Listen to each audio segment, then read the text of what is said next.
News पे आपका स्वागत है सर। और इस समय हम हैं रामकृष्णा होटल हजरतगंज लखनऊ में। तो हमारे माननीय नेताजी यहाँ पे उपस्थित हैं।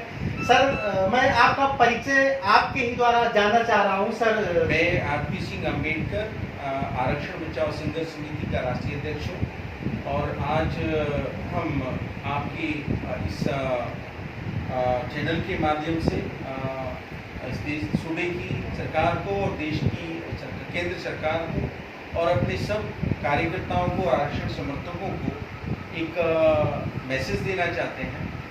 और ये मैसेज ये है कि आरक्षण बचाओ संघर्ष समिति, जिसे शॉर्ट में ABSS भी कहते हैं, पिछले 10 वर्षों से जनवरी 2011 से निरंतर आरक्षण के मुद्दे पे और हकवंचित समाज के व्यापक मुद्दों को लेकर के सड़क से संसद तक आंदोलन कर रही है।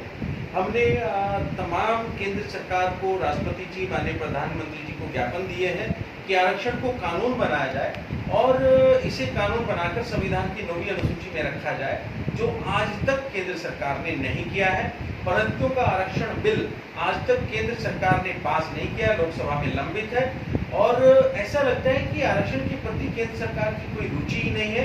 वो आरक्षित वर्गों को उपेक्षित कर रही है और आरक्षित वर्गों की मांगों पे कोई ध्यान नहीं दे रही है। हमने मांग किया है कि कॉलोजियम सिस्टम को आप समाप्त करिए और हाई कोर्ट और सुप्रीम कोर्ट में वंचित वर्गों के, SC, ST, OBC, माइनॉरिटी वर्गों के, महिलाओं के समुचित प्रतिनिधित्व दिया जाए, उनकी आबादी के अनुपात में प्रतिनिधित्व दिया जाए। सरकार इस ओर कोई ध्यान नहीं दे रही है और सरकार इस ओर भी ध्यान नहीं दे रही है कि सेना के अंदर उच्च पदों पर जो भर्ती प्रक्रिया है वो निश्चित तौर से ND और CDS के माध्यम से भर्ती होती है, परंतु अनुसूचित जाति, जनजाति, पिछड़े वर्गों का उसमें कोई प्रतिनिधित्व नहीं दिया जा रहा है। ये देश की आज़ादी के आज तक बहुत बड़े अन्याय अनुसूचित वर्गों के साथ, आरक्षित वर्गों के साथ किया जा रहा है। ये बर्दाश्त के बाहर है। आदिवासियों का जल जंगल जमीन छीना जा रहा है, पूंजीपतियों को दिया जा रहा है और नक्सलवाद के नाम पे उनकी हत्या की जा रही है। ये आदिवासियों के साथ सरासर अन्याय है। इस अन्याय के खिलाफ ये धर्म युद्ध है। इस न्याय युद्ध में आरक्षण बचाओ संघर्ष समिति कभी भी पीछे हटने वाली नहीं है। वंचित वर्गों की शिक्षा इन्होंने छीन ली है।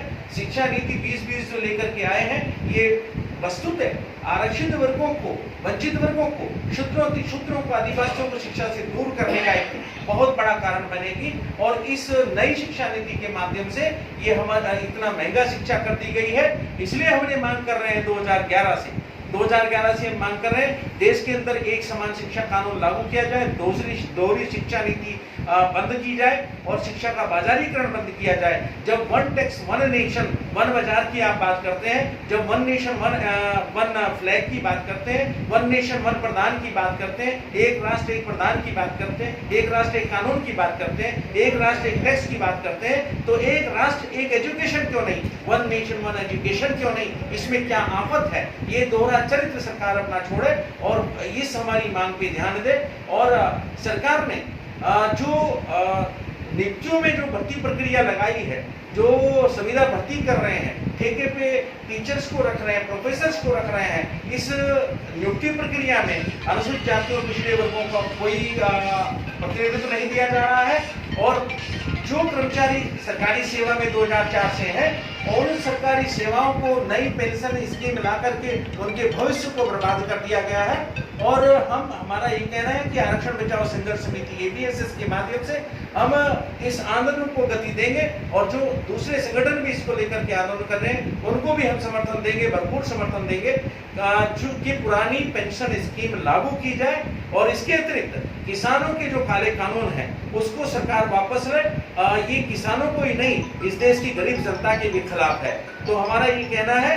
इसके अतिरिक्त हम ये कहना चाहेंगे कि आरक्षण बचाओ संघर्ष समिति आरक्षण का विरोध करने वालों के खिलाफ है, संविधान का विरोध करने वालों के खिलाफ है। ऐसे लोगों के खिलाफ देशद्रोह के मुकदमे कायम किए जाने चाहिए जो संविधान के खिलाफ गतिविधियां चला रहे हैं, जो संविधान को हटाने की मांग कर रहे हैं, चाहे कोई महामंडलेश्वर हो, चाहे कोई शंकराचार्य हो, वो संविधान के खिलाफ नहीं बोल सकता है, संविधान के खिलाफ बयान जारी नहीं कर सकता है। ऐसे देशद्रोहियों को जेल के पीछे जेल के सींचों में डालना चाहिए, ये हमारी मांग है। सरकार महंगाई को लेकर के बिल्कुल निश्चित है।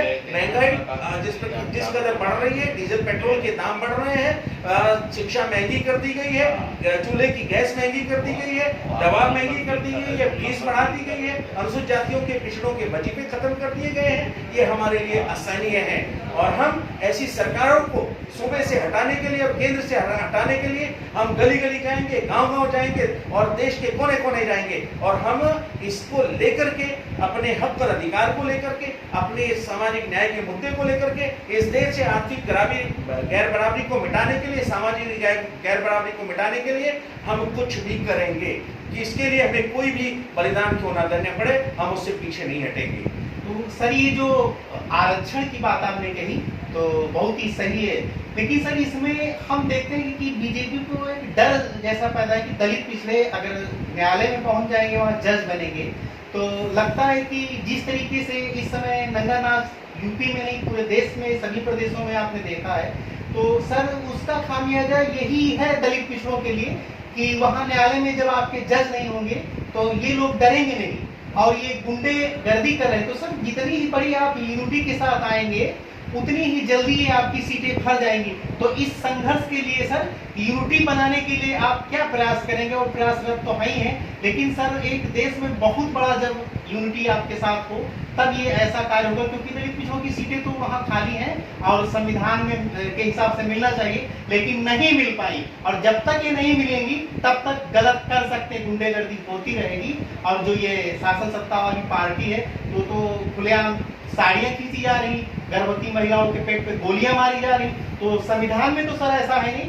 तो संघर्ष के लिए सर एक बहुत बड़ी मुहिम छेड़नी पड़ेगी, तो इस पर आपने क्या तैयारी की सर? देखिए, इसमें मेरा आपके चैनल के माध्यम से तमाम आरक्षित वर्गों से, हक वंचित वर्ग के बुद्धिजीवियों से, अम्बेडकरवादियों से, फुलेवादियों से, लोहियावादियों से, तमाम समतावादियों से, न्यायवादियों से आह्वान रहेगा कि आप अपने हक और अधिकार को बचाने के लिए एक मंच पर आए, आप एक अम्ब्रेला ऑर्गेनाइजेशन बनाएं और आप संविधान को बचाने के लिए, अपने संविधान और लोकतंत्र को बचाने के लिए एक मंच पर जरूर आए। और आने वाले समय में जो संविधान कहता है कि जिसकी जितनी संख्या भारी उसकी उतनी हिस्सेदारी, जिसके वोट ज्यादा हो वही शासक इस देश का बनेगा और उसी नियम से ये देश और इस देश का लोकतंत्र चलेगा। वोटों की लूट से, ईवीएम के माध्यम से वोटों की लूट से देश नहीं चलने वाला है, ये लोकतंत्र के ऊपर धब्बा है। हमारा इसमें कहना है कि सुप्रीम कोर्ट में हमारे जजों की नियुक्ति, आपने सही कहा कि शायद इसी डर से नहीं की जा रही है, एससी/बीसी माइनॉरिटी के जजों की नियुक्ति, कि वो डर खाते हैं, वो भय खाते हैं। जिस प्रकार से अंग्रेज डर खाते थे और भय खाते थे वहां पर जजों की नियुक्ति देने में हिंदुस्तानियों को, खास करके ब्राह्मणों को, तो वो इसीलिए भय खाते थे और ये भी उसी रीति नीति से चल रहे हैं, ये भी अंग्रेजों की रीति नीति से चल रहे हैं। तो हम ऑल इंडिया लेवल पे आरक्षित वर्गों को, हकवंचित समाज को, बहुजन समाज को, न्यायवादियों को, तमाम चिंतकों को, बुद्धिजीवियों को, आदिवासियों को, पिछड़ों को एक मंच पे लाने का काम करेंगे और जिसकी जितनी संख्या भारी उसकी इतनी हिस्सेदारी। हम 22.5 + 27 से संतुष्ट नहीं है। हमारी इस देश में आबादी अनुसूचित जातियों की 30% है, पिछड़ी जातियों की इस देश में आबादी 44% है, अल्पसंख्यकों की इस देश में आबादी, उनको देखिए, उनको न्याय नहीं मिल रहा है। वंचित वर्गों को उसके साथ साथ इस देश के अल्पसंख्यकों को न्याय नहीं मिल रहा है। सिखों को आप अनुसूचित जाति में रख सकते हैं, ईसाइयों को क्यों अनुसूचित जाति में नहीं रख रहे हैं? वहां भी दलित जातियां हैं, मुस्लिमों में भी दलित जातियां हैं, उनको अनुसूचित जाति का दर्जा क्यों नहीं दिया जा रहा है? और सच्चर कमेटी जो केंद्र सरकार ने नामित किया था आयोग, उस सरकारी आयोग था, सरकारी आयोग को भी आप उसकी बातें नहीं मान रहे हैं और मुस्लिम समाज के साथ धोखा कर रहे हैं। तो सच्चर आयोग की रिपोर्ट लागू क्यों नहीं की जा रही है? सच्चर आयोग की रिपोर्ट हमारी डिमांड में है कि रंगनाथ मिश्र और सच्चर कमेटी की रिपोर्ट लागू की जाए। हमने ये मांग कर रखी है। हम टोटल हक वंचित समाज की लड़ाई को लेकर चल रहे हैं और इनको सबको जोड़ने का हमारा आह्वान है, इन सबको लामबंदी करने का हमारा आह्वान है। जब तक एक मंच पर आरक्षित वर्ग के लोग नहीं आएंगे, हक वंचित समाज के लोग नहीं आएंगे, ये बात सही है, हमारी लड़ाई बहुत मुश्किल बनी रहेगी, परंतु इस मुश्किल को हम आसान करेंगे। इन सब हकवंचित समाज के लोगों को एक मंच पर लाएंगे और ऐसे राजनेताओं को भी बेनकाब करेंगे जो हमारी वोटों के बल पर जीतकर संसद और पार्लियामेंट विधानसभा में तो चले जाते हैं, परंतु हकवंचित वर्गों की वहां बात नहीं करते। ऐसे गुलामों को, ऐसे बेजुबानों को भी हम उनको भी सबक सिखाने का काम ये आरक्षित वर्ग के लोग करेंगे, बहुजन समाज के लोग करेंगे, 90% के लोग करेंगे। बहुत ही सर अच्छी बात आपने कही, जैसे कि 134 शासन लगभग है दलित। अगर ये दलित 134 अभी अपना समर्थन ही वापस कर ले, अगर कहें कि हमारी जो दलितों की सीटें खाली है न्यायालय में वो क्यों नहीं भरी गई, तो कोई सरकार बन ही नहीं सकती। तो सर आपके समाज के लोग ही, लोगों के क्या जो सांसद हैं, विधायक हैं, मंत्री हैं, बड़े बड़े मंत्रालयों में, वो अपने फायदे ले रहे हैं, अपने समाज को फायदा नहीं दे रहे, जबकि समाज से वोट पा करके जाते। तो सर आपको केवल जगाना है, एक चिंगारी जंगल को जगा देती है, तो अगर जरा सी चिंगारी भड़कती तो जंगल पूरा समाप्त हो जाता। तो इस जंगल राज को खत्म करने के लिए सर केवल अपने सांसदों को ही जगा लीजिए जो दलित के हैं और पिछड़ों में हैं। तो ये सारे लोग जब उनके साथ है ना, तभी तो पावर में है। अगर ये 134 लगभग जो सांसद हैं ये सरकार गिरा दे और मांग करें कि दलित पिछड़े जज क्यों नहीं बनाएंगे, वो 24 सीटें क्यों खाली पड़ी, तो सर इसके लिए अपने सांसदों पे भी कोई ऐसा विचार करके कोई समिति बनाइए और उस पर लोग जाएं, उनसे चर्चा करें। इसमें मैं ये बताना चाहता हूं कि हम पूरे प्रदेश भर में सांसदों को, और जो केंद्र में सांसद हैं, चाहे वो किसी भी पार्टी के हैं, चाहे वो आरक्षित वर्ग के हैं, बैकवर्ड समाज के हैं या इवन सामान्य के हैं, सामान्य के लोगों को भी हमने वोट किया है। तो अगर हमारा केवल आरक्षित वर्ग के लोगों से ही नहीं, हम सामान्य वर्ग के सांसदों से भी ये अपना ज्ञापन दे रहे हैं, और प्रदेश भर में नहीं, पूरे राजस्थान में ज्ञापन दिया जा रहा है, हरियाणा में, मध्य प्रदेश में ज्ञापन दिया जा रहा है। और इस ज्ञापन के माध्यम से हम तमाम सांसदों से, माननीय सांसदों से अपील कर रहे हैं कि ये हमारी जो एबीएसएस की 15 सूत्री मांग है, इन मांगों के ऊपर आप केंद्र सरकार से वायदा करिए, और नहीं तो आप संसद से वापस आइए। ये हम उनसे मांग कर रहे हैं।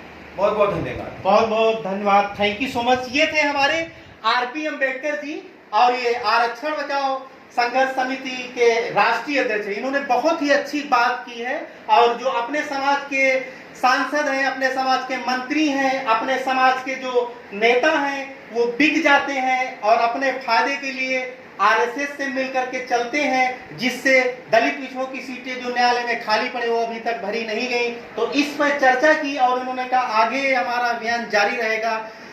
लखनऊ मुख्यालय से कमल यादव की रिपोर्ट, विश्व लाइक इंडिया न्यूज।